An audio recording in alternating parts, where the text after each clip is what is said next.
when I stepped out my front door, and in the next 2 hours, I would stop an attempted murder and then be faced with the opportunity to tell my mother what was happening at my grandparents' house. When my grandfather had me alone, I might have turned back around. My 12th year was a rough one. I had a militant stepfather.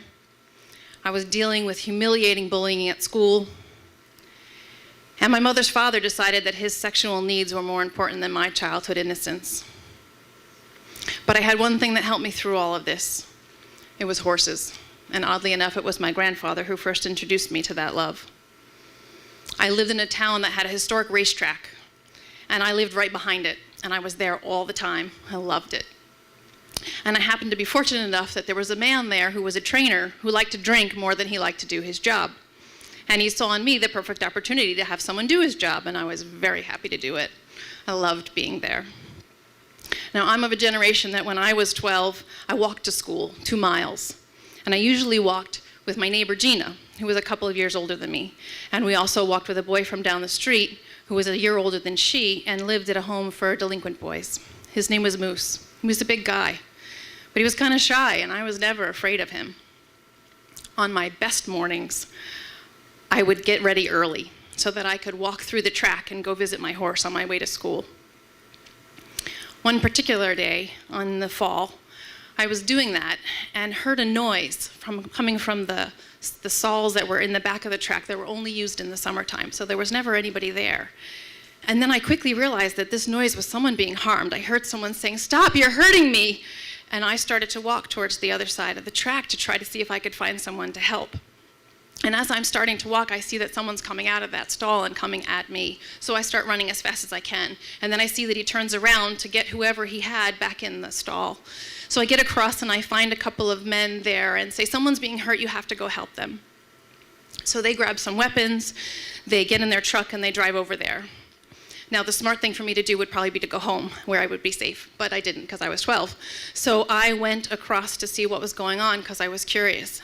And I saw that the man who had been causing this harm took off, and one of the guys took after him.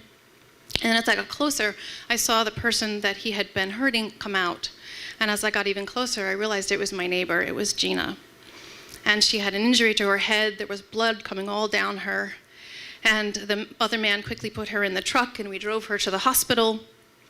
And the medical people quickly took her and took care of her, and then I'm there by myself. I don't remember what happened to that man, but somebody gave me a quarter so I could use the payphone to call my mom, who, when I told her what happened in my frantic state, thought that I was the one who had been attacked. So she was grateful when she got there and saw that it wasn't me. The next thing I remember is being in the car with my mother, and her trying to calm me down, me trying to figure out what to do because I was so sure that Moose was going to come find me and he was going to hurt me because I had stopped him. So she suggests, "I'll take you to your grandparents' house. He doesn't know where they live." And I say, "No, I can't go there because he'll," and she said, he'll what? Who? And I couldn't finish. I couldn't say it. I couldn't tell her. But what I realized in that moment was that going to my grandfather was where I needed to be, because even though what he was doing to me was so wrong, he was the one person who would protect me. He wouldn't let anybody hurt me. So that was where I went.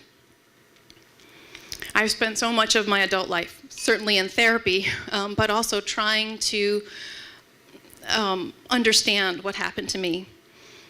But what I've come to realize is that if I had finished that sentence, if I had gone back in my house, it's very likely that the whole trajectory of my life would have been different.